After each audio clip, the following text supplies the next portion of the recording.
कर रहे हैं कि वो एक इंडिविजुअल और सोसाइटी को क्या कर सकता है, डैमेज कर सकता है, तो उसे हम बोलते हैं अल्कोहलिज्म।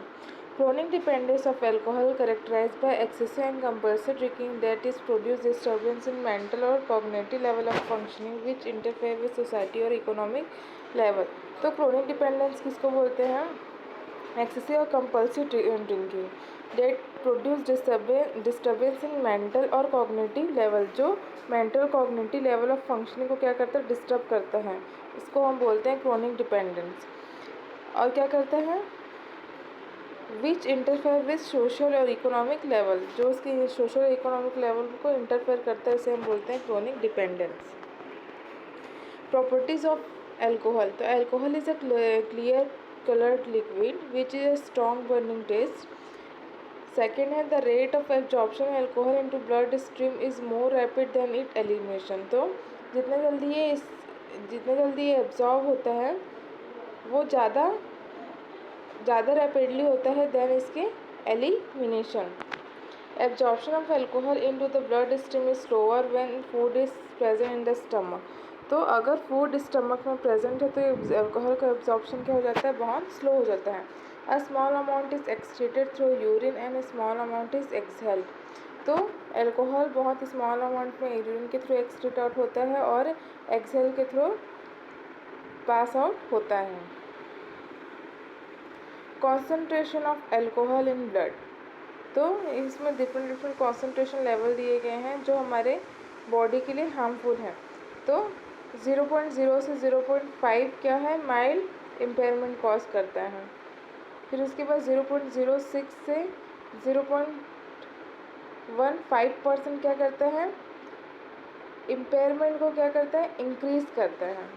फिर 0.16 से 0.30 क्या करता है, सीवियर इम्पेयरमेंट करता है। और 0.31 से 0.45 क्या करता है, लाइफ थ्रेटनिंग इम्पेयरमेंट करता है। तो ये आप देख लेंगे, ये लेवल आप लोगों को अच्छे से याद होना चाहिए। Epidemiology, incidence of alcohol dependence in 2% in India, 20 to 30% of subjects aged above 15 years are current user of alcohol.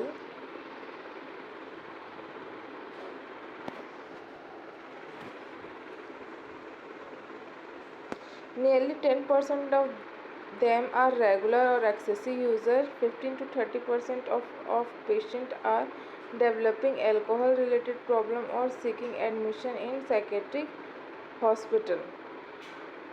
तो यहाँ पर बोल रहा है कि तो इंडिया में जो 2% लोग हैं वो क्या है, अल्कोहल डिपेंडेंस है। उन 2% लोगों में 20 to 30% of subject aged about the 15 year, तो उसमें से जो 2% में से जो 20 to 30% जो लोग हैं वो क्या है, 15 ईयर के अबव एज हैं। और नियरली 10% देम आर रेगुलर और एक्सेसिव यूज़र, और इसमें से 10% लोग क्या हैं, रेगुलर और एक्सेसिव यूज़र्स हैं। 15 to 30% of patient are developing alcohol related problem, तो उसमें फिर उसके बाद 15 to 30% जो लोग हैं उनको एल्कोहल रिलेटेड प्रॉब्लम डेवलप हो चुके हैं। And seeking admission in psychiatric hospital, और उनको क्या किया गया है, साइकेट्रिक हॉस्पिटल में एडमिशन कराया गया है। टाइप्स ऑफ ड्रिंकर, तो मॉडरेट ड्रिंकर और उनसे रिलेटेड प्रॉब्लम, तो it does not cause much problems physically और मेंटली, तो प्रॉब्लम इससे क्या है, it cause impaired health, family और सोसाइटी। एल्कोहलिक में क्या आता है, बहुत टाइप के हैं, जैसे सोशल ड्रिंकर होते हैं, बिंज ड्रिंकर होते हैं। फिर उसके बाद इसमें बोला गया है ड्रिंकिंग एल्कोहल करते हैं। फिर उसके बाद क्या है, बैड हैबिट में इसमें दिया गया है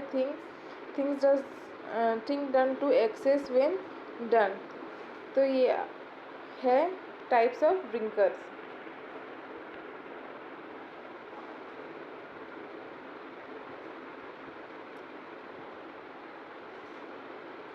spectrum of psychoactive substance use, तो नॉन प्रॉब्लमेटिक यूज़, इसमें क्या बोला गया है, रिक्रिएशनल, कैजुअल और other use that has negligible health और सोसाइटी, जो कभी कभी यूज़ करते हैं उनको बोलते हैं नॉन प्रॉब्लमेटिक। फिर उसके बाद होता है, दिया गया है क्रोनिक डिपेंडेंस, इसमें बोला गया है कि use that has become habitual और कंपल्सिव डिस्पाइट नेगेटिव हेल्थ और सोशल इफ़ेक्ट। तो लोग इसलिए ड्रिंक करना स्टार्ट कर देते हैं क्योंकि वो उनके हैबिट में रहता है और उनको बार बार वो कंपल्स करता है कि नहीं आपको ड्रिंक करना। उनकी बॉडी इस चीज़ के लिए आदी हो जाती है। स्पाइट क्या वो सोशल इफ़ेक्ट और हेल्थ का हार्मफुल तो अलग ही बात है, पर वो इसलिए ड्रिंक करते हैं क्योंकि वो उनकी हैबिट है और वो उनकी बॉडी उनको कंपल करती है कि आप ड्रिंक करिए। बेनिफिशियल यूज़, अल्कोहल का बेनिफिशियल यूज़ क्या क्या है? तो use that has a positive health, spiritual और social impact. Example medical, pharmaceutical, coffee, tea to increase the alertness, moderate consumption of red wine, sacramental use of ayahuasca और peyote. तो beneficial use में क्या करते हैं? फार्मास्यूटिकल यूज़ किया जाता है इसका, जैसे बहुत सारे मेडिसिन में, कॉफ़ी, टी में किया जाता है। ये क्या करता है? थोड़ा हमारा मेंटल अलर्टनेस बनाए रखने के लिए करते हैं। ये इसका बेनिफिशियल यूज़ है। प्रॉब्लमेटिक यूज़ में क्या करते हैं लोग? Use this begin to have a negative consequence for individual, friend, family and society. Example impaired driving, binge consumption, harmful route of administration. तो प्रॉब्लमेटिक यूज़ में क्या करता है? ये बहुत सारे नेगेटिव कॉन्सिक्वेंसेस लाते हैं फ्रेंड, फैमिली और सोसाइटी में, जैसे कि ड्राइविंग इम्पेयर्ड होता है, लोग ज़्यादा कंज्यूम करते हैं इसको और अलग अलग रूट से कंज्यूम करते हैं। तो ये क्या है? एक प्रॉब्लमेटिक यूज़ भी है अल्कोहल का। रिस्क फैक्टर और प्रोटेक्टिव फैक्टर। तो रिस्क फैक्टर में क्या है? कब कब इंसान ज़्यादा अल्कोहल कंज्यूम करता है? तो जेनेटिक, होम इन्वायरमेंट, जब होम इन्वायरमेंट ठीक ना हो, इनइफेक्टिव पेरेंटिंग होता है, little mutual attachment and nurturing होता है, inappropriate, shy and aggressive classroom behaviour, academic failure, low academic aspiration, poor social coping skill, affiliation with डेविएट peers, perceive external approval of drug use and parental substance abuse और mental illness। और protective factor क्या है? Strong family bond, parental engagement in child life, clear parental expectation and consequences, academic success, strong bond with pro social institution, conventional norms about drugs and alcohol. तो risk factor में क्या है कि लोग negative चीज़ों के कारण क्यों कंज्यूम करते हैं। प्रोटेक्टिव फैक्टर में क्या है कि लोग जब खुशी का मौका होता है ना तब भी कंज्यूम करते हैं। तो ये इसमें प्रोटेक्टिव फैक्टर में दिया गया है। कॉजेस ऑफ एल्कोहलिज्म, तो हार्ड फिजिकल लेबर, जो हार्ड, जिनका ऑक्यूपेशन जो रहता है बहुत हार्ड रहता है, तब वो क्या करते हैं? अल्कोहल ज़्यादा कंज्यूम करने लगते हैं। A sudden loss of property और क्लोज्ड वन, प्रॉपर्टी और क्लोज वन का सडन लॉस हुआ, इग्नोरेंस अगर वो झेलते हैं अपनी लाइफ में तो अल्कोहल कंज्यूम करते हैं।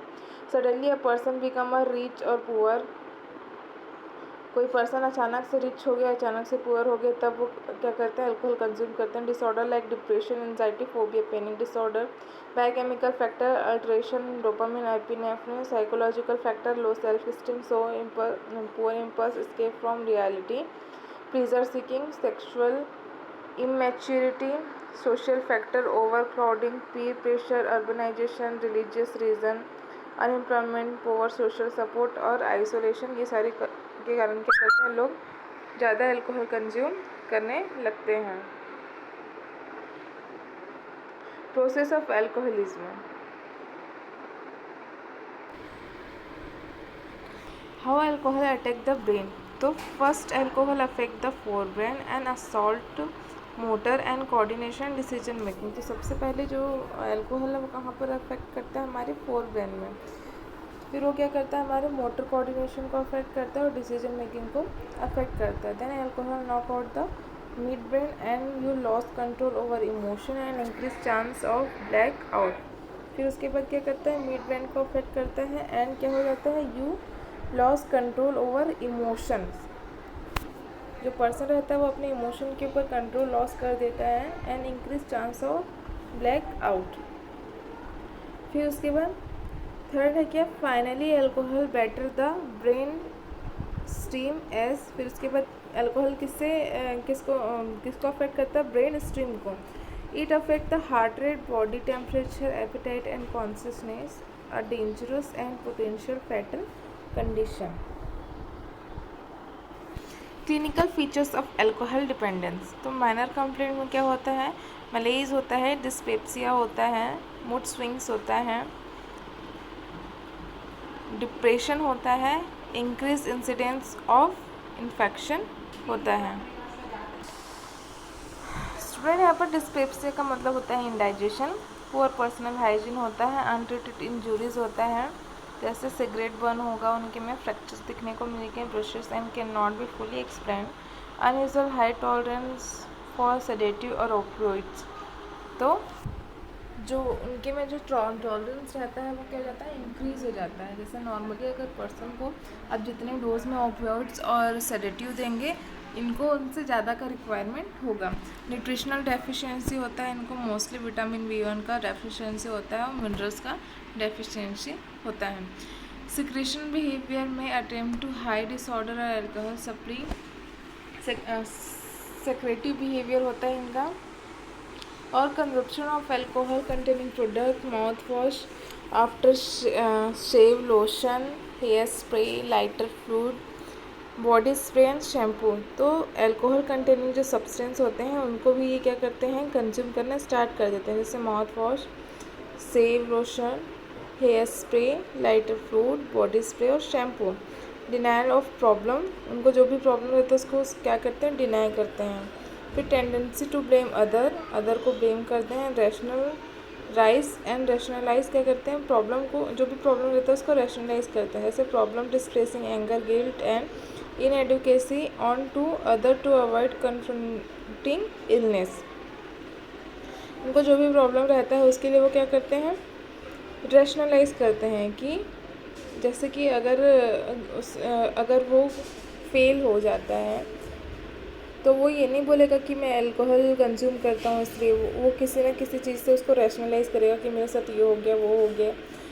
तो ऐसे जो रहते हैं वो लोग क्या करते हैं, जो क्रोनिक डिपेंडेंस होते हैं अल्कोहल के कंज्यूम करते हैं, वो लोग अपने प्रॉब्लम का ऐसे ही रैशनलाइज करते हैं। अदर्स को उनको ब्लेम करने की टेंडेंसी रहती है।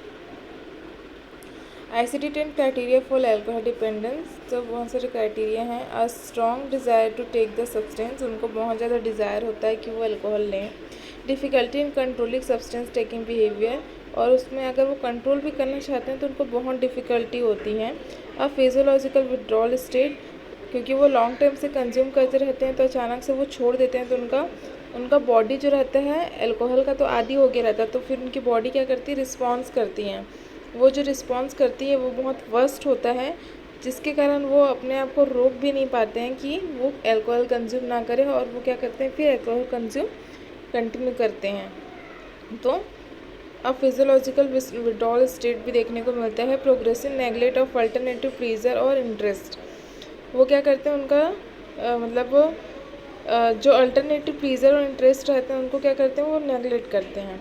Persisting with substance use despite clear evidence of harmful consequence, फिर क्या करते हैं, सब्सटेंस को कंटिन्यू यूज़ करते रहते हैं, उनको इसका हार्मफुल इफेक्ट पता होता है फिर भी वो इसको यूज़ करते रहते हैं।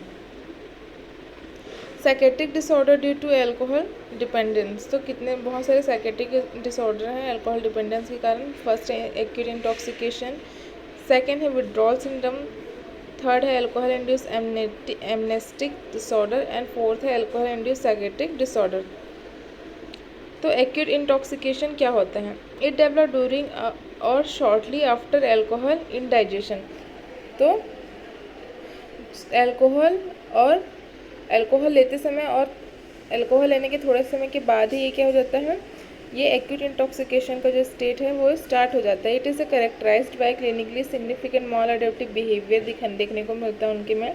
साइकोलॉजिकल चेंजेस हो जाते हैं, जैसे इनएप्रोप्रिएट सेक्सुअल और एग्रेसिव बिहेवियर हो जाता है उनका। मूड लाइबिलिटी हो जाती है, इम्पेयर्ड जजमेंट हो जाता है, स्लर्ड स्पीच हो जाता है, इनकोऑर्डिनेशन हो जाता है, अनस्टेडी गेट हो जाता है, निस्टेगमस हो जाता है। निस्टेगमस का मतलब होता है कि उनका जो आई मूवमेंट रहता है वो कंट्रोल में नहीं रहता है। तो उसे बोलते हैं हम निस्टिग्मस।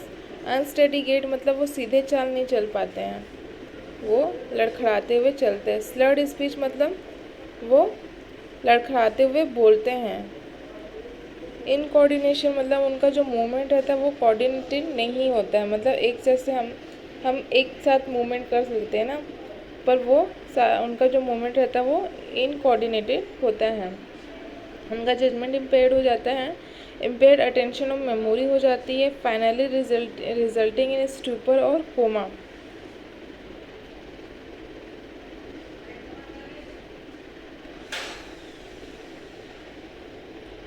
माइनर सिम्टम्स में उनको होगा anxiety, insomnia, gastrointestinal upset, headache, palpitation, anorexia. Alcohol hallucination होगा उनको, मोस्ट कॉमनली विजुअल और ऑल्सो ऑडिटरी और टैक्टाइल हेलुसिनेशन होता है उनको, usually resolve within 48 hours. Withdrawal seizures होते हैं उनको, जनरलाइज टोनिक क्लोनिक कन्वर्जन होगा। डेलीरियम ट्रेमंस होते हैं, agitation, hallucination, disorientation, tachycardia, hypertension, fever और डाइफोरेसिस होता है उनको।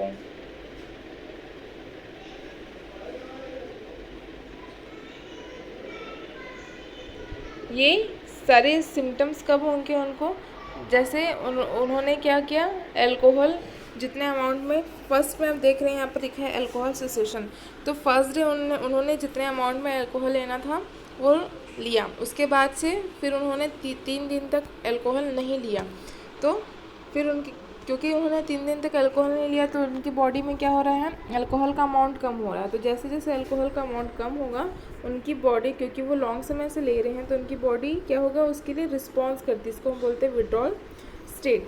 तो उनका बॉडी जो रहता है वो इस तरीके से क्या करते हैं, सिम्टम्स शो करने लगता है। तो फर्स्ट डे में क्या होगा, उसको माइनर सिम्टम्स शो होगा, सेकेंड में क्या होगा, उसको एल्कोहलिक हेलुसिनेशन होगा, थर्ड में विड्रॉल सीजर होगा, और फोर्थ में क्या होगा, तीसरे दिन तक उनको क्या दिखने लगे, क्या होने लगेगा, डेलीरियम ट्रेमेंस होने